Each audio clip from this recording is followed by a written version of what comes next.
આ દ્રશ્ય જોઈ લો.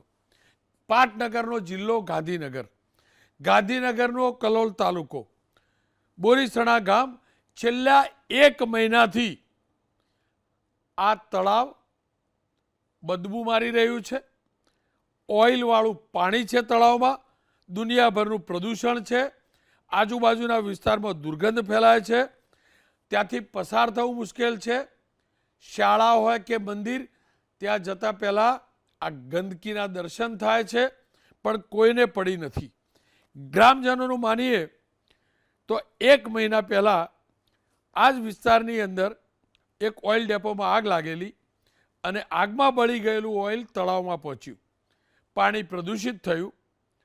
સ્થાનિક ધારાસભ્યના ધ્યાનમાં લાવવામાં આવ્યું. બકાજી સ્થાનિક ધારાસભ્ય છે, પણ પ્રશાસન તરફથી બધા તરફથી એવું કહેવામાં આવ્યું કે ભાઈ આ તો ખાળ કૂવાનું પાણી તમારા લોકોનું પહોંચે છે, એમ કરીને ગ્રામજનોની ફરિયાદ નજરઅંદાજ કરાઈ.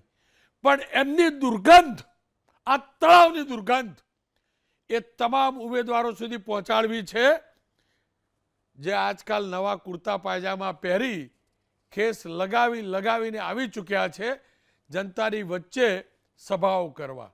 સભાઓ કરો, પણ એક વાર એ તળાવમાંથી પસાર થઈને તો બતાવો, એટલે ખબર પડે કેવી રીતે સભા થાય છે.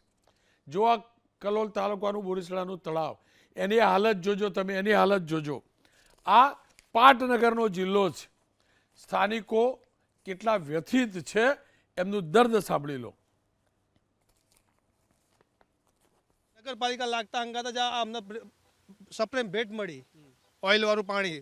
કોઈ પોતાની જવાબદારી લેવા તૈયાર નથી અને ઓટ લેવા માટે સૌ પહેલાં તૈયાર થઈને આવી જાય. ધારાસભ્ય કે કોઈ સભ્ય કોઈ જોવા જ માટે આવ્યું નથી અને આ પ્રદૂષણ અત્યારે જેમ જેમ વધતું ને વધતું રહ્યું છે. કોઈને પડી નથી ને એ લોકોને તો એવું છે કે પટેલપરાના મત બીજેપીના છે, પછી શું લેવા જવું પડે આપણે એમ.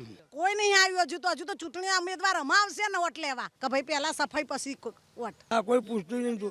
1 મહિના જ તકલીફ છે.